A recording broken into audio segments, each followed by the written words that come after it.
Nighthaunt versus Hallowheart. Let's go.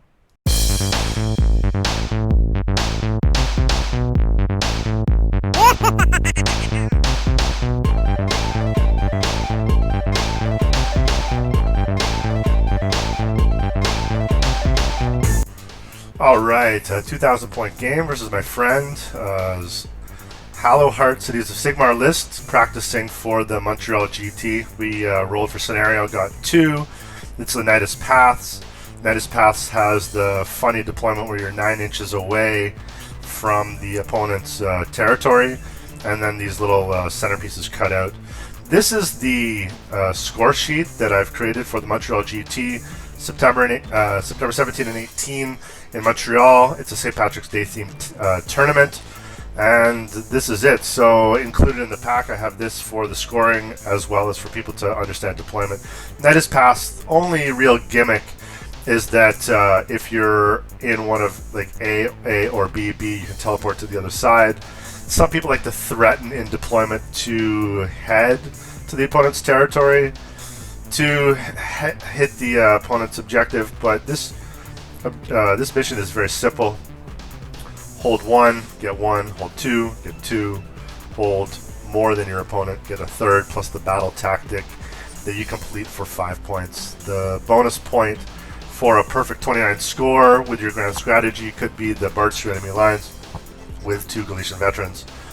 Other than that, on this score sheet, I have put the terrain that I recommended terrain placement. So you want to have about 3 in each deployment, 2 neutral ones to create some lines. You want to have the larger terrain in the middle, in the neutral territory, so that you cannot score desecrate on these 2 central pieces. You want to force the opponent into really the other person's territory, so that you can get a more interesting game. Hopefully, people look at this stuff.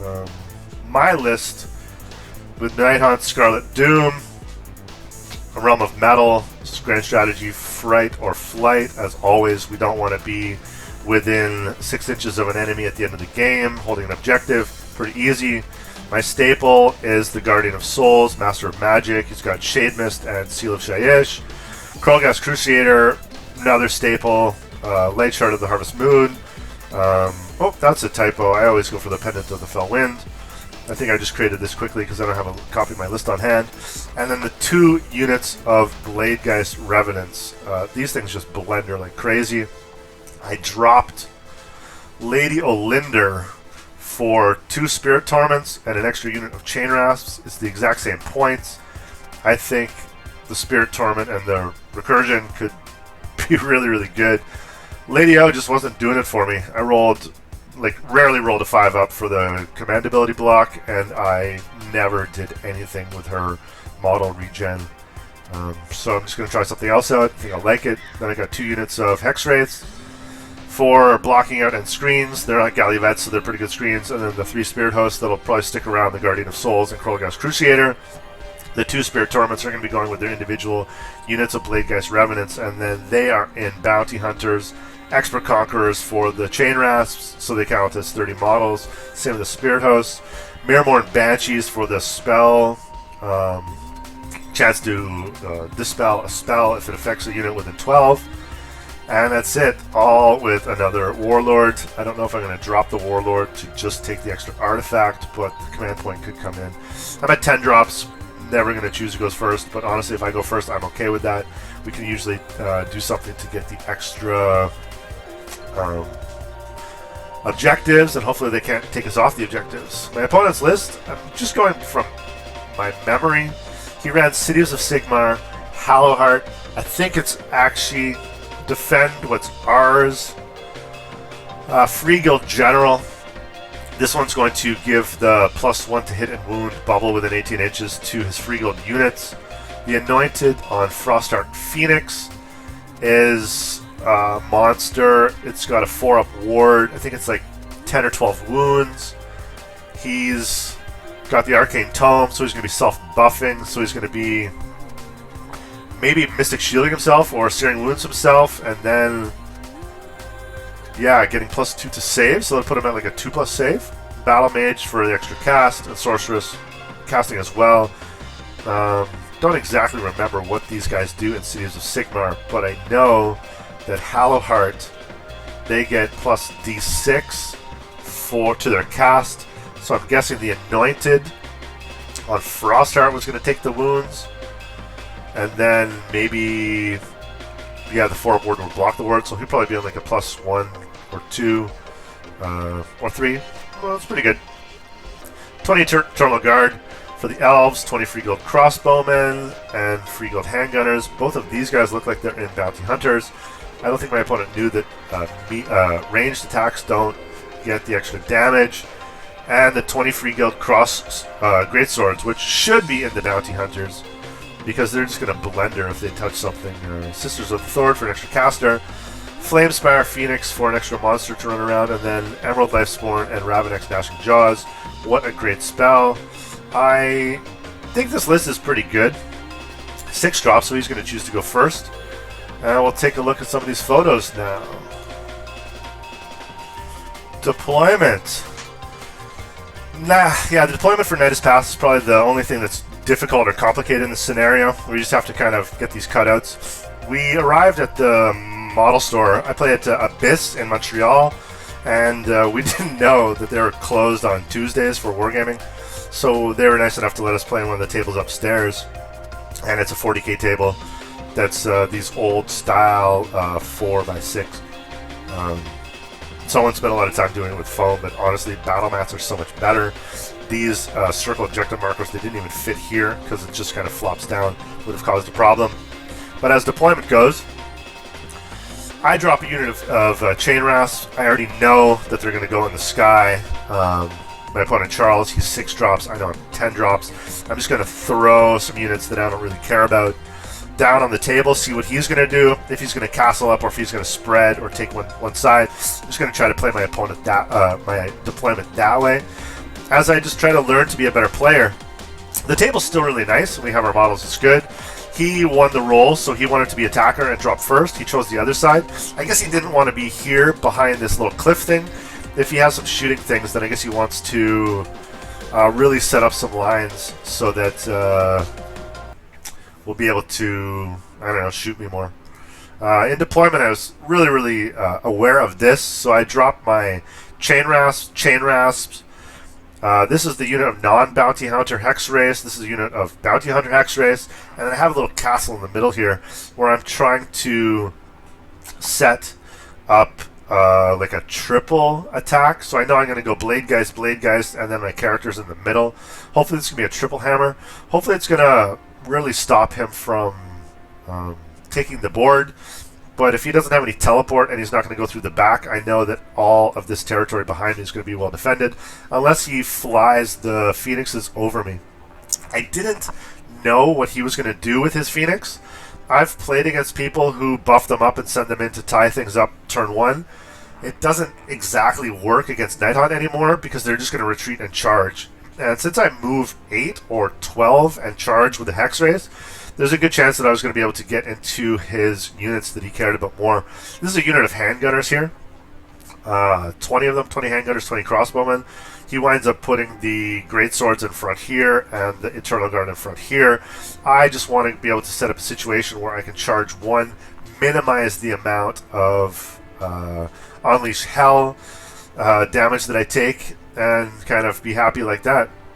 I think this is a good idea of what's going on at the end of the deployment phase. I have a blob of Blade Geist. I'm not going to be able to do anything if I get given turn 1, but at least I'm going to take my 3 points. I'm probably going to take against the odds, and I'm going to get 3 objectives, and if he can try to get me off those objectives, then good for him. If he can't, then he's in a bad spot. I have my game aids here. I have my cards. I only have 2 spells, I guess Arcane Bolt and Gaze of Gur if I want to, but against his army and the amount of magic he has, and my 2 dispels, I didn't really expect to do much in the magic phase. It was okay. You know, sometimes you're prepared, sometimes you're not prepared. As it was, he chose to take the first turn. So he took the first turn. And he did against the odds. He wanted to take this one, and that was it. The end of my deployment, I removed these 2 chain rasps, so I put them in the sky. That meant he didn't really have anything in range for these guys to shoot anymore. When I put them here, he set this stuff up so he was going to shoot the chain rasps. I removed them. He takes first turn. He wants to get his buffs up. He'll be, yeah, in a good spot if he does that. I don't think that I was able to do anything in the hero phase to prevent him from doing anything. And Charles is good.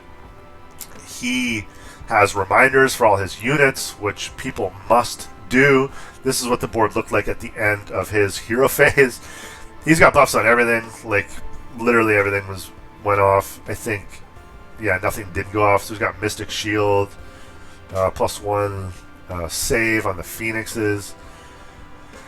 Yeah, my gosh. Let's see if we can do this.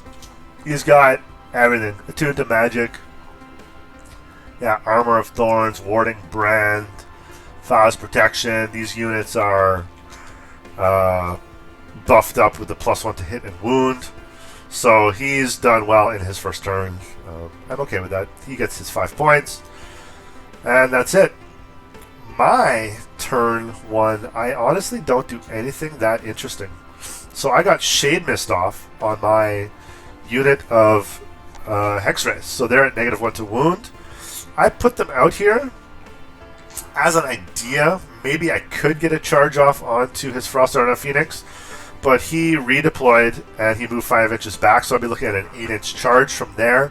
Actually, I think I was only 4 inches away, so I'll be looking at a 9-inch charge from there, but that was okay. Once I got these Hexrace up, I knew that I had 1, 2, 3. I got my against the odds, and I had my points. I was basically just setting myself up here in case he got the turn, or in case I wanted to give the turn away. If I wanted to take the turn, I might have run these Blade Geists a little bit further up to see where I really wanted to go, and move some of these Hexrace up. If he got the turn, he's just going to shoot all my stuff, and I don't really want that to happen. So I was playing a little bit conservative while being a little bit aggressive. I mean, it's a 5-turn game, so I wasn't really in a hurry to get anything done. As it went, I just moved up. These guys behind some of the terrain. This guy's here on this objective so that I can control most of the board space. And as you can see, I've got like, my god, like 70% of the board right now I control. If he wants to get this objective, he's going to have to move a considerable amount. It's 22 inches, so he's going to have to move like at least double his move, plus get a good charge off to get onto this objective. My objective's not even being threatened. I could probably push into here with his Hexrace. I can push these Hexrace in to this stuff as well and tie them up. If I lose a couple on the way, that's fine. They're going to be tied up. He can't retreat in charge. Nighthaunt can't. And that's just how I'm going to play this game. I'm going to try to get a points lead. If he winds up shooting me off the board, hopefully I'm going to be far enough ahead where it's not going to matter. The end of my turn, really nothing. Just still posturing up some photos about the deployment, some stuff. The Banshee's gearing up in case I have to eat any of these spells. And here, between here and the crossbowman, is 24 inches. Because I just don't want to get any of my characters or these guys shot from the crossbowman. I just don't. As it was, I won the priority. I took the turn. I chose Desecrate. I chose Desecrate on this piece of terrain over here. I knew that it was going to be simple to get. And I knew that where my Hexrace were and where this was into here, that I'd be able to move 8, and then I'd have a pretty comfortable 6-inch charge into his unit of greatswords. Then they could pile into the handgunners. So if I got something greater, then I wanted to be a little bit further up. This Spirit Torment, I ran. I wanted him to run up further because I want to be attacking stuff, but I still want this Spirit Torment to be able to replenish the guys that have gone. I was super lucky. These Blade Geist Revenants, they did good. They got their charge. I failed my charge on the hex race here. It was, well, I moved these guys within 3. The Frostheart redeploys again. He moved back. I think he got like another 7 inches away. My first charge, I rolled a 3, so that's a failed charge. I really wanted to get the hex race in there just to tie up this Frostheart Phoenix, because I didn't really want him to jump over my lines and do anything. And also, I just wanted to tie him up there. I thought the hex race were going to be good at doing this, but I couldn't re-roll that charge because I still had to get this unit of Bladegeist in. I did. I lost 2 to the stand and shoot from the handgunners, but I did 7 mortal wounds to them, so they were down to 13 guys even before that happened. The Bladegeist, looking at this situation, if anyone's played Nighthaunt, if you have this much Bladegeist, there's like 15 of them. If they're looking at some of these low save models and their bounty hunter, and you know that these guys are battle line, you know that these Bladegeist are just going to delete this entire unit here. On the other side, I did wind up getting a long bomb charge when I dropped this unit down of Chain Ross down. I thought, okay, maybe I'm just going to roll the dice and see what happens, but they wound up getting a 10, so they wound up actually getting into these handgunners, sorry, these crossbowmen, with a 10, and then I put a -1 to save onto the Eternal Guard. I was thinking about putting -1, fights last, but I thought that I would be able to do more damage if I just put the -1 save on them. So looking really, really good on my turn too. The objectives and the 30 models that these guys count as here is really, really good. I probably could have put them here and then strung them out so that I control this objective too, but I wasn't really in any hurry. This is the combat phase as it goes here. As I said, I think I just destroyed all of the great swords. I didn't have too many other units in range to attack the handgunners because I wanted to stay within range of the Spirit Torment to bring models back. But it was still a really, really good turn. If these handgun or great swords don't die, I know they're going to flee to Battle Shock. Turning off Inspiring Presence with Nighthaunt is amazing. My opponent hadn't played against the new Nighthaunt, I don't think, or he wasn't familiar with the rules, because he was not too happy when I kill a few models. You kill a few models, a few more are going to run, especially when you're dealing with like low bravery units. That's it. Here, I did wind up losing some Hex Race, but I also killed a bunch of Eternal Guard, and I have this blob here tied up, so I know that I have 3 objectives that are going to be mine, probably for the rest of the game, because he doesn't have anything that moves fast at all to be able to get into anything. So I got Desecrate, another 5 points for me. If we move into his turn 2, it's going to be a little bit more eventful. As you can see, Battle Shock and stuff fled, and I've already started to replenish the models here with my Bladegeist Revenants. It's looking good for me. Nighthaunt. His hero phase, he casts Gnashing Jaws. This is what you should do if you're playing a shooting army. You got to use these endless spells as kind of a wall. I'm just sitting here. I'm not in combat with anything, but I've got my units shielded enough that I'm not going to be taking too much damage. I don't mind if things get shot. If the Bladegeist Remnants get shot, I'm just going to spend a CP.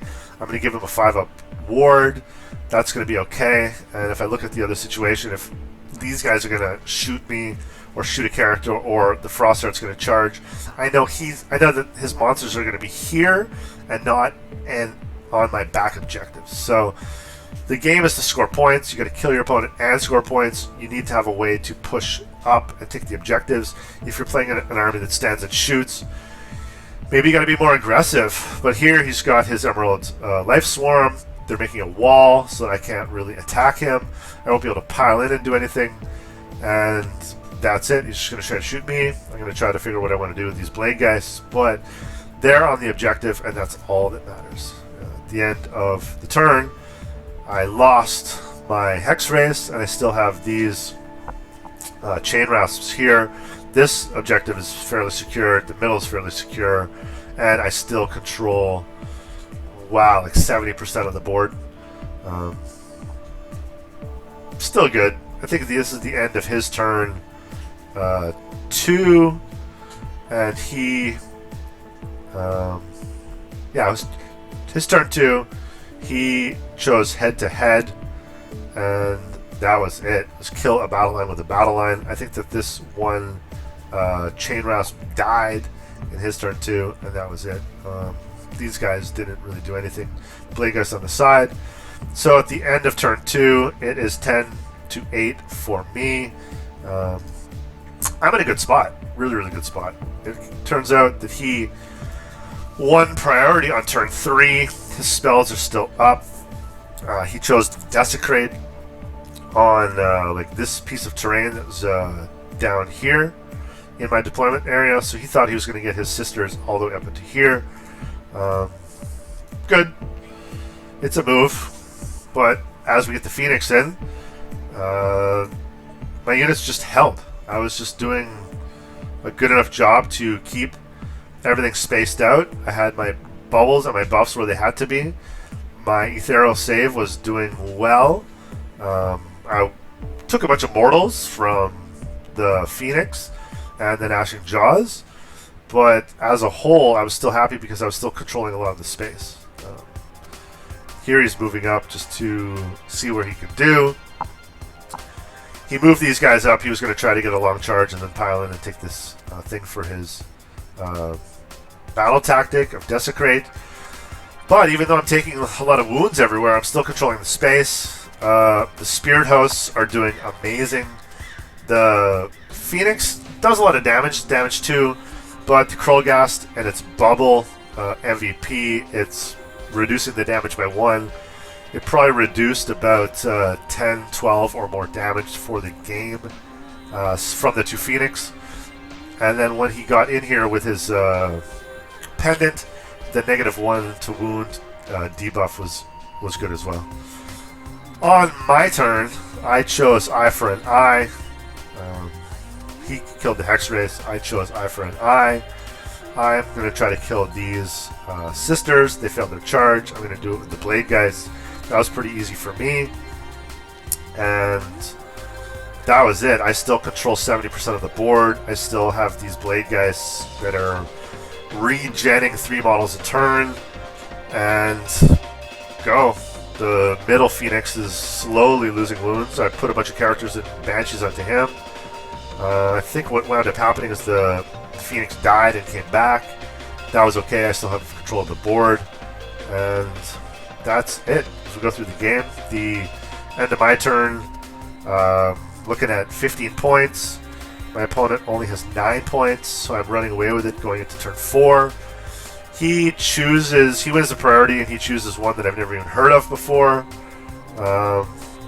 He chooses banners, something where he has to plant his banner on his 2 objectives. He tried to get it. He thought he was going to kill a bunch of Frostheart guys, but what wound up happening is the crossbowmen, they shot the entire unit of Blade guys here. Failed a whole bunch of my saves. It's fine, it's only 1 damage each. But yeah, it happens. If you're getting shot at a lot and you lose a lot of guys, that happens. But near the end of the turn, I just have to keep playing safe, tie his guys up, control more objectives than he does, and I'm going to be able to do it. My turn, I fought back. I killed the Phoenix. This Phoenix was 2 wounds left. The Anointed. And that was it. For the rest of my turn, I just chose gaining momentum. I killed something, and then I had barged through enemy lines to take this thing. And a perfect game for Nighthaunt. I really hope you guys enjoyed this battle report. Hope I didn't really miss anything. Hope it was interesting. Just to give a little bit of a glimpse of some stuff, and I was really happy to be able to play. So thank you guys so much for watching. Peace.